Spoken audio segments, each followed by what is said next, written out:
ठीक है, मैं चाहूंगा आदिल हसन जी से एक सवाल कर लूं, फिर विनय जी के पास आ रहा हूं और प्रमोद जी आपका जवाब लूंगा। आदिल हसन जी, अब कोई उम्मीद बची है, उम्मीद खत्म हो गई? देखिए, फैजान साहब एक बहुत वरिष्ठ पत्रकार हैं और पूरे बिहार का चप्पा चप्पा जानते हैं। इन्होंने भी बहुत पॉजिटिव नोट में कहा कि आरजेडी को भी फायदा होगा, एमआईएम को भी फायदा होगा। हम तो अलल एलानिया कह रहे हैं कि बीजेपी को हराना है तो सबको लाना पड़ेगा। हमने किशनगंज लोकसभा में लगातार 19 में और 24 में 3 लाख से ऊपर वोट लाए। अख्तर उल ईमान साहब आज माइनॉरिटी कम्युनिटी ही नहीं, सीमांचल की एक सबसे बड़ी चेहरा है।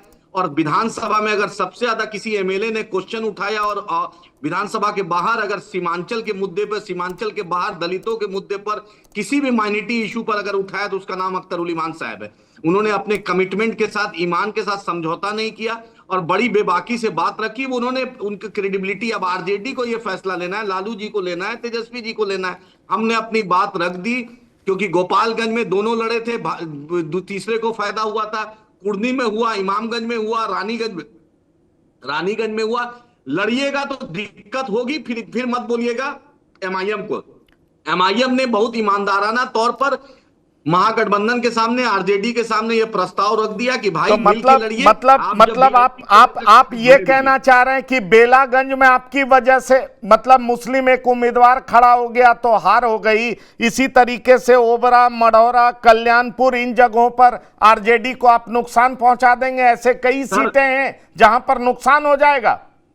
सर, बाजपट्टी में मेरा कैंडिडेट है, बिस्पी में है, जाले में है, क्योटी में है, दरभंगा ग्रामीण में है, क्या कहते हैं आपका अभी जो आपने बेला में नाम लिया, शेरघाटी में है, रफीगंज में है, आप गोपालगंज में है, आप बरौली में है, रघुनाथपुर में है, आप दरभंगा के मिथिलांचल में है, गया के भागलपुर का नाथनगर में है, भागलपुर में है, बिहार शरीफ में है, आप क्या कहते हैं ढाका में है, सिकटा में है, नरकटिया में है, नरकटियागंज में है। आप जहां जाइएगा माइनॉरिटी की आबादी हो, मेरा वहां पे संगठन मजबूत है।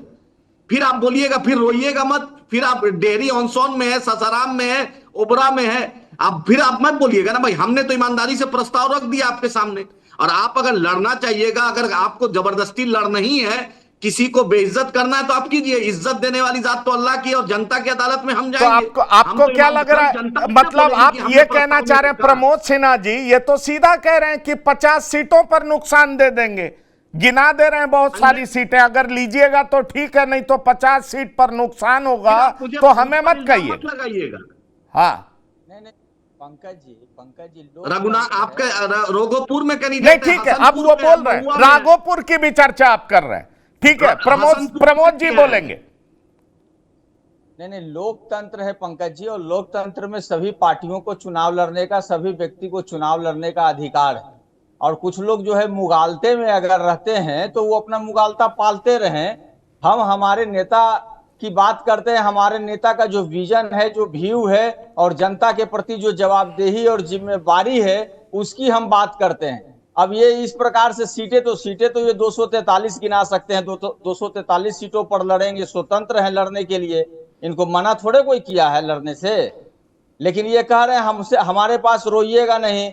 आपके पास कौन रोने के लिए गया है, ये हमको बतला दीजिए ना, कौन रोने गया है। और अभी कुछ सीटों का जिक्र पंकज जी भी आप कर रहे थे, उसमें कई सीटें ऐसी है जहां 3 बार 4 बार से हम लगातार जीत रहे हैं, ऐसी नहीं है। और बिहार की जनता जानती है कि बिहार के जनता के सुख दुख में कौन नेता जो है दिन रात खड़े रहते हैं।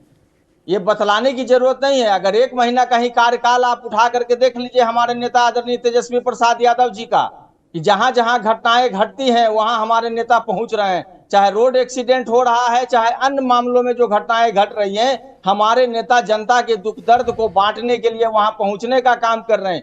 जनता मालिक है ना, जनता तय करेगी ना कि हमारा नेता कौन होगा और बिहार का अगला मुख्यमंत्री कौन होगा। हमारी प्रतिबद्धता जनता के बीच में है। ये कोई ये मुगालते में अगर है तो वो ये रहे, लेकिन हम हमारी सोच को बदल नहीं सकते। हम जनता के प्रति जो है समर्पित है और जनता के लिए काम करते हैं। हाँ, नहीं, आप जवाब दे दीजिए, बहुत देर से विनय जी इंतजार कर रहे हैं, मैं उनका कमेंट लेना चाहूंगा। हाँ बोलिए। 1 मिनट। पंकज जी, प्रमोद जी एमएलए नहीं है। एमएलए के दिल से पूछिए जो चुनाव जीत के आता है, टीवी पर बोलना अच्छा लगता है, जाके एमएलए से पूछिए वो कैसे कैसे जीत कर आता और एमएलए तो कैसे आया है। संजय सिंह जी एमपी ने फोन किया पंकज था, जी, बैरिस्टर साहब को पंकज संजय जी, सिंह एमपी ने फोन किया था, मनोज झा जी ने फोन किया था, नाम लेकर बोल रहा हूं कि कैंडिडेट मत दीजिए रोहिणी जी के खिलाफ और पाटलिपुत्रा में। इसलिए अहंकार का भाषा यहां पर मत बोलिए। आप प्रवक्ता हैं, आप एमएलए नहीं है, जाके एमएलए के दिल से पूछिए। हम कोई सुन डर लीजिए रहे ना। नहीं, हम इंसानियत की बात नहीं कर नहीं, रहे हैं, हम बीजेपी को हराने की बात कर रहे हैं। यहां पर गुरूर और तकब्बुर मत दिखाइए। एमआईएम एक ताकत है, बिहार में ये मांझी आप से दिखला रहे हैं ना, से ये बड़ा आप दिखला ताकत है रहे हैं एमआईएम। कि हमारे हम पास खड़ा कर रोने नहीं देंगे, आई सब दिमाग ठीक कर देंगे, कौन कौन सब अहंकार कौन ठीक रोने कर के देंगे, लिए आपके पास समझे? क्या है, ये आप रहते बताइए ना। रहिएगा गुरूर तो आप लीडर पाले ऑपोजिशन हुए बन हैं, के, सब अहंकार ठीक गुरूर कर मत देंगे। पालिए, एमएलए कभी गुरूर बने नहीं, मत पालिए। प्रवक्ता बन के रहिए। एमएलए से तो है जाके ना, पूछिए सुनिए ना, क्यों लालू जी फोन किए थे, अरे संजय सिंह सुनिए साहब ना, क्यों फोन किए थे, 5 पहले एमएलए जीत सुनिए कर आए बात थे को। तो।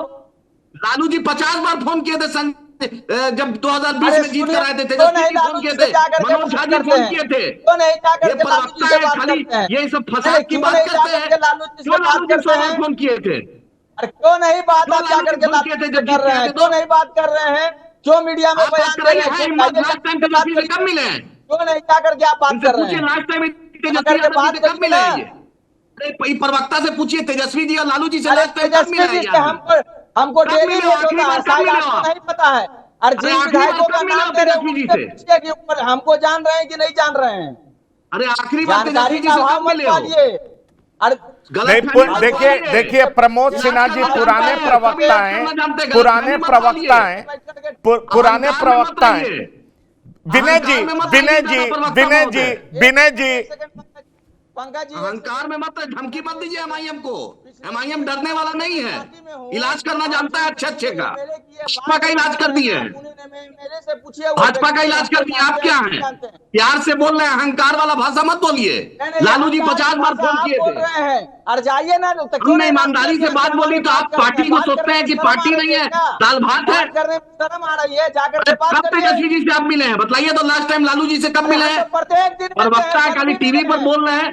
कल भी मिले हैं। लालू जी 50 आपको बार क्या फोन किए थे, पता लालू है? जी ऑन रिकॉर्ड आपको बोल रहा हूं जानकारी मैं। है क्या?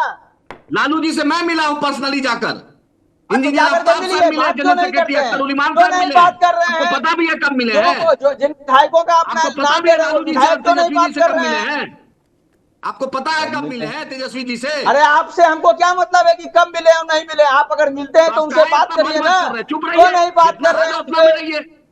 25 नहीं को नहीं, प्रवक्ता हद है हद पार्टी आप का। तय करिएगा, हद आप तय करिएगा, आप उतना ही बोलिए, एमआईएम आप को तय उतना ही करिएगा। बोलिए जितना है। नहीं नहीं, धमकी मत हद दीजिए, हद एमआईएम आप नहीं दिखाएगी तय फिर मत करिएगा। बोलिएगा। पार्टी ने हमको समझाता है प्रवक्ता तो समझ बनाया, जाइए पार्टी की ईमानदारी से। बात ये को सब हम रख रहे इसीलिए हैं। आरजेडी का यही हाल है, आप लोग के चलते ही हाल अरे है, आप इसीलिए अपनी 20 चिंता साल से क्यों नहीं सरकार कर में रहे नहीं हैं? है, अपनी चिंता इसीलिए करिए। रोड पर हैं, इसीलिए रोड अरे पर हैं आप ही आप लोग अपनी जैसे चिंता अहंकार के करिए ना। चलते। आज 20 साल से 2020 में रोड ही पर है, बिहार की इसीलिए रोड जनता पर ने है। हमारे नेता को मंत्री मान 2005 लिया से था। 25 तक रोड क्या पर है, बात आप ही आप लोग के करते हैं? अहंकार के चलते रोड पर है। जो अहंकार की भाषा बोल रहे हैं ना, इसीलिए रोड पर है, इसीलिए अरे 20 साल से अहंकार रोड की पर है, भाषा तो एमपी आप पर बोल लटके हुए रहे हैं। हैं।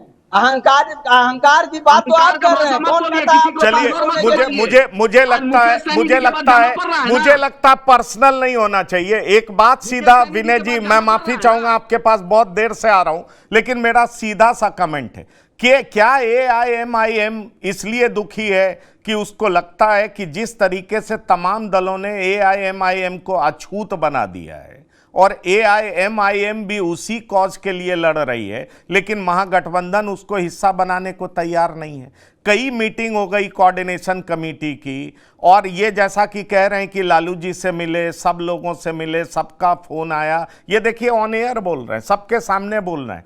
तो आपको क्या लगता है विनय जी, असुद्दीन ओवैसी पिछले कुछ महीनों में जो उनके ऊपर आरोप था, उन्होंने देश से बाहर जाकर के जिस तरह की बात कही, लोगों में बड़ा पॉजिटिव संदेश गया।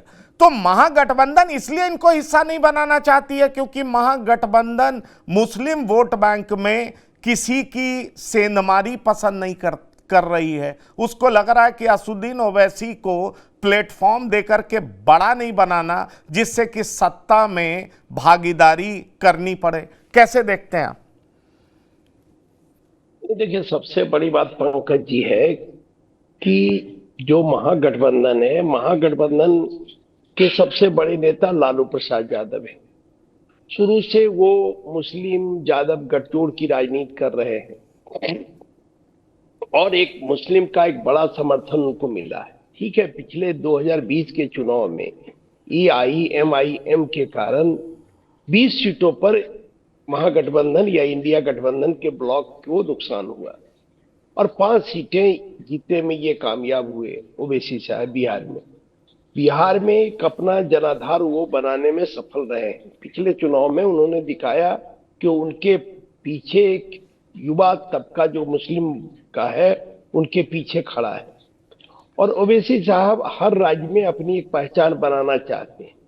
इंडिया ब्लॉक के जो लोग हैं वो उनको बीजेपी की बी टीम कहते हैं, लालू प्रसाद यादव के भी लोग उनको बी टीम मानते हैं।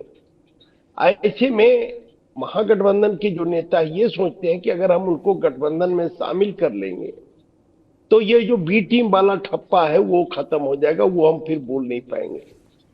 तो ऐसी स्थिति में महागठबंधन में अभी भी EIMIM का एंट्री नहीं हो रहा है और चूंकि लालू जी को लगता है कि अगर वो गठबंधन में आ जाएंगे तो फिर मुस्लिम वोटों के लिए प्रतिस्पर्धा होगी। आज मुस्लिम वोटों का हम सबसे बड़े नेता हैं और हमारी पार्टी को सबसे ज्यादा समर्थन बिहार में मिलता है और लंबे समय से मिल रहा है, 90 से मिल रहा है। तो मुझे लगता है कि लालू जी के मन में कहीं न कहीं ये भाव है कि अगर उनके आने से ये प्रतिस्पर्धा बढ़ेगी और उससे मेरा ही वोट बैंक को नुकसान होगा।